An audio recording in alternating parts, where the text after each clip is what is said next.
Do you suffer from what I call not-good-enough-itis? I certainly do, and I think I've suffered from that my whole life. Of course, this is not a real illness, but it's something I came up with to describe just what I've been feeling most of my life. Not good enough. I don't know where it came from, but it's been there for as long as I can remember. I had a great discussion with my mentor yesterday, and I'd love to share some of that discussion with you because you might be feeling some of the same that I have been feeling. But first, I'd like to read you something. It's very short, and it comes from a graphic that I saw on my Facebook feed, and I really liked it, so I sent it to my mentor and some other people, and they really liked it. So it said, when you're authentic, existence becomes effortless. Be real, not perfect. And I just loved that, and they did too. It sparked this discussion because for me, I am so hard on myself. And you know how I knew that? It was the fact that so many people were pointing it out to me. I kept hearing over and over and over again, so many people saying, gee, you're so hard on yourself. Give yourself a break. And the brutal thing was, I don't even know what they were talking about. We are our own worth. Here, there you go. I just made a little bit of a blunder. Do I need to start this video over, or do I just continue? Well, this is a perfect example of being authentic and real and just embracing flaws and not expecting perfection. So let's start again. I basically was talking to my mentor about this because for me, I suffered with this for a very long time.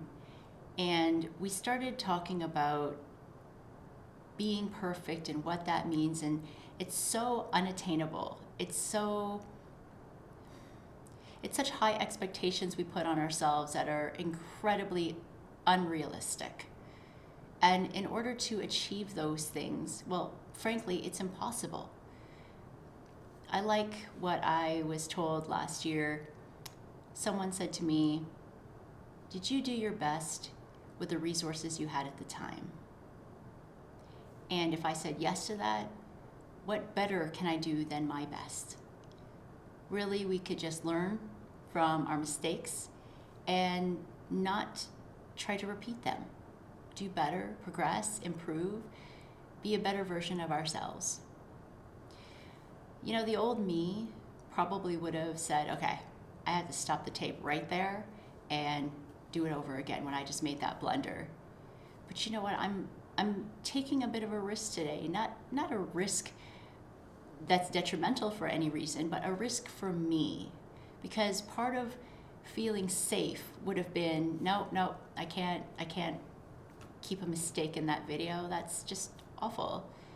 And I purposely wore what I'm wearing today because I wanted to show a little bit about a side of me that is off camera, but I look like this almost all the time. My big joke is that I look like I'm about to break out in yoga at any point in time, most of the time. So I'm wearing my favorite color, and this is one of my favorite shirts and one of my favorite, I would say hoodies, but this one happens to not have a hood, but I don't know what else to call it but a hoodie. And I look like this most of the time. I usually don't wear any makeup. In fact, I don't like anything on my face typically, anything at all. And I only wear a little bit of makeup because you can't see the 6 bright lights above my head and the ones right in front of me that are almost blinding. But they pick up every shadow possible. So I learned a long time ago to do a 5-10 minute makeup job for television. And let's be honest, I'm having a bit of a bad hair day.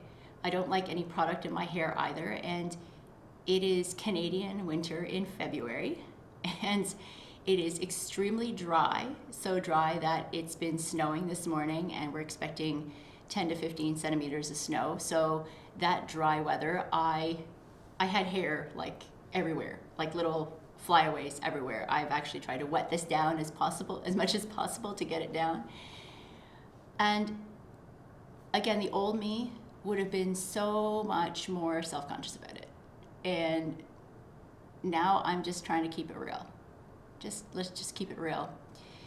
The discussion I had with my mentor yesterday sparked a memory I had. I was at a workshop, and this was, many years ago now, over 5 years for sure. And it was something like a TED Talk. It wasn't TED branded, but it was a day of speaker after speaker after speaker after speaker. And I went there because the keynote person was somebody who I wanted to see. I admire. Anyway, there was this person who was talking. She was I guess she would call herself an image consultant. And this woman was extremely poised. She stood up really, really tall. She had the perfect business suit, pressed outfit. She was stiff as a board. Her hair was absolutely perfect.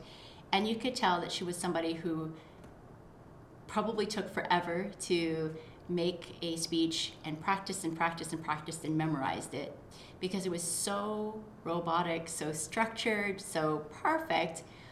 Only you could tell that every once in a while she couldn't quite tell where she was at in the script and messed up a little bit. Not criticizing, just making it apparent that she had rehearsed this ahead of time. And the thing is that she was almost too perfect, at least for me, to the point where I thought I could never live up to that standard at any point in time. And honestly, I couldn't relate to this woman at all. The speaker after her was a bit of a mess. And I say that in the most respectful way possible. She was professional, but you could tell that she wasn't so polished. Her speech wasn't so polished. She'd actually admitted a couple stories of her own where she just wasn't so perfect. And I related to this person because, yeah, messy, not perfect. I could relate to that for sure. And I am not saying anything against any of these two women. I'm sure they're both professionals and they have a lot of talent and skills to help the right person. It's just that for me, I recognize a bit of myself in both. The woman who tries really hard to be polished, to rehearse or to think ahead of time what it is that I want to say, what it is that I want to portray, the image I'm trying to project. And then there's that other side of me who's loose and free and is okay to make mistakes. I'll be honest with you, I see a little bit of myself in both women, but I could absolutely relate more, for me anyway, to the second one. And I think that's really, for me, the lesson I'm trying to learn in my life right now. And I suspect it's going to be like that for a very, very long time, because that Not-Good-Enough-itis has been in me for so very, very long. I've learned a few things from that. I've learned to embrace progress over perfection. I've learned to just be okay with my mistakes and my flaws. In fact, I gotta tell you this one. I was in a video production workshop a couple of months ago, and I was partnered up with this person, and he was filming me, and we watched it back as a group. I wasn't trying to be funny. When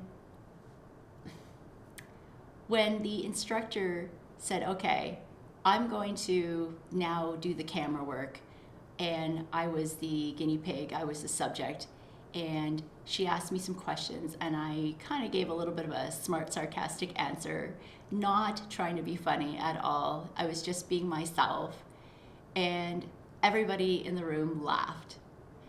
And it's just not something I'm used to. I can be a bit of a goofball, but I just don't show that side of me very often, and that's not necessarily the personality that is my dominant personality. But there was a part of me that said, oh my gosh, everybody's laughing at me. But then there was another part of me that realized they weren't laughing at me, they were laughing with me. And it was this kind of cool feeling I had at the time that said, hey, I'm just being myself, I'm being authentic. I'm not trying to be anything. And in fact, being a little imperfect was actually fun and made it so that I could connect more with the people in the room. It didn't have to be so serious, and yet we were all professionals.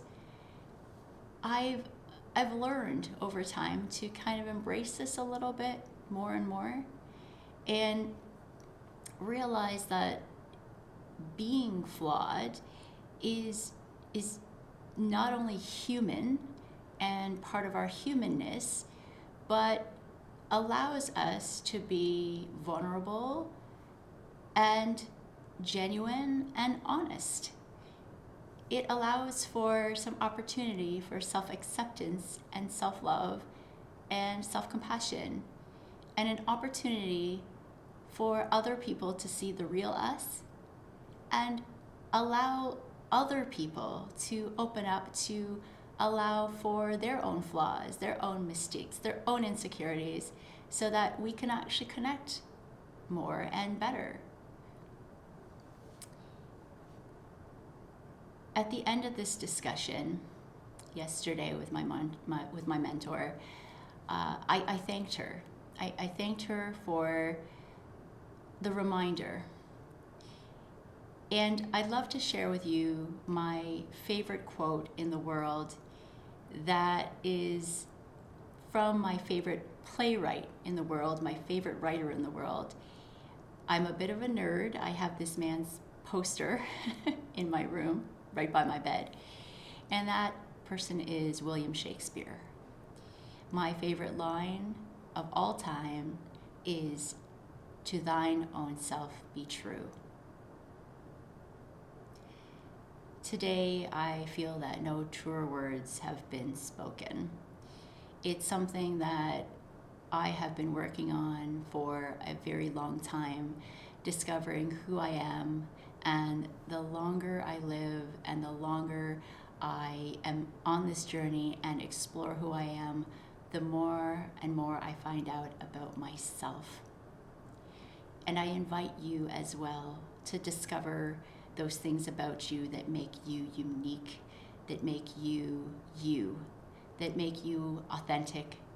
And whether or not you perceive certain things about yourself as a strength or weakness, or something that's flawed, or something that you'd like to improve, maybe something you consider a little less than perfect, I'd like you to consider that you and I are both human. You and I are human. We're only human. But we are good enough. In fact, we are more than good enough. More than good enough. And that is the cure for Not-Good-Enough-itis. Thank you for watching this video. I'll see you again in the next one.